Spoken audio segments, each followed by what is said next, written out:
Alright, now the story for F.E.A.R 3 goes a little something like this. You play as Point Man, who was the main character in the first F.E.A.R game, and now he's the main character of this one, and now you are actually teamed up with your brother F.E.A.R, who you killed in the first one because he was the bad guy, he was like killing people and stuff, he was a cannibal and stuff. You killed him, but somehow he came back to life. You don't know how.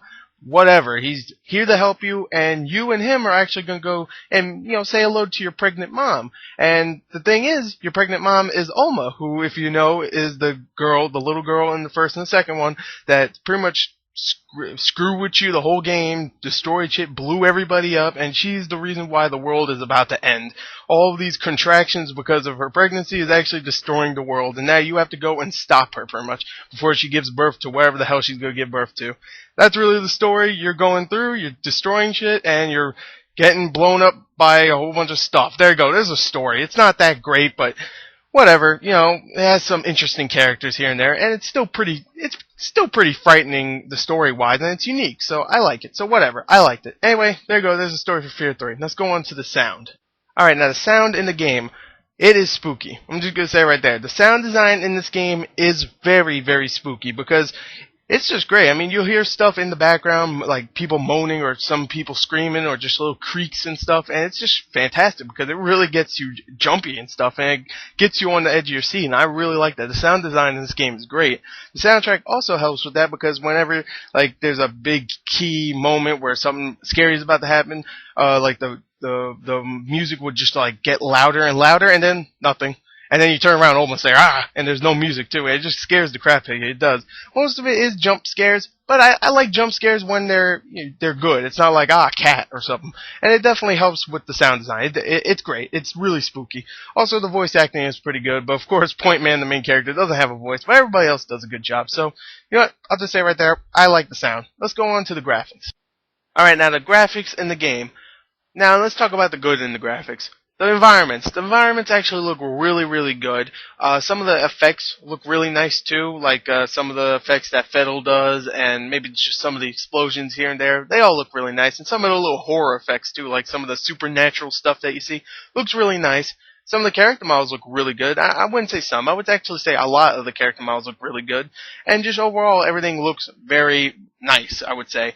Not much bad about the graphics. Actually, I was thinking about it. Maybe some little hiccups here and there with frame rate. Just a couple times I had. But that's really about it. And that's not even graphics, really. I would consider that more gameplay than graphics.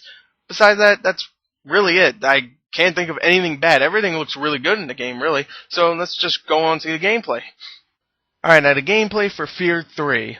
For the most part, F.E.A.R 3 is a simple old first-person shooter. You've played this before, and you played with these weapons before. You even played F.E.A.R 2. It's a lot like that. You get to go in a mech sometimes. You get to use shotguns, pistols, even laser beams sometimes. And it's your simple old first-person shooter, except, of course, it adds a horror element. So there's sometimes where something spooky happens, and you go, ooh, spooky. So for the most part, it is your simple first-person shooter. The thing that they add with F.E.A.R 3 is a scoring challenge mode thing, where throughout the whole single player and even the co-op, which I'll talk about in a minute, you get these different challenges that you can do where you can go collect things in the environment like souls from dead bodies and stuff, and kill people with a certain gun this many times or something, and you get points for this, and you can actually upgrade your character and learn new moves like a slide kick or upgrade your health or regeneration and stuff, and that's really cool. I like that feature in this game. I actually thought it was a really great feature because you got bring your character, your level into any mode in the game, which is awesome. I love that.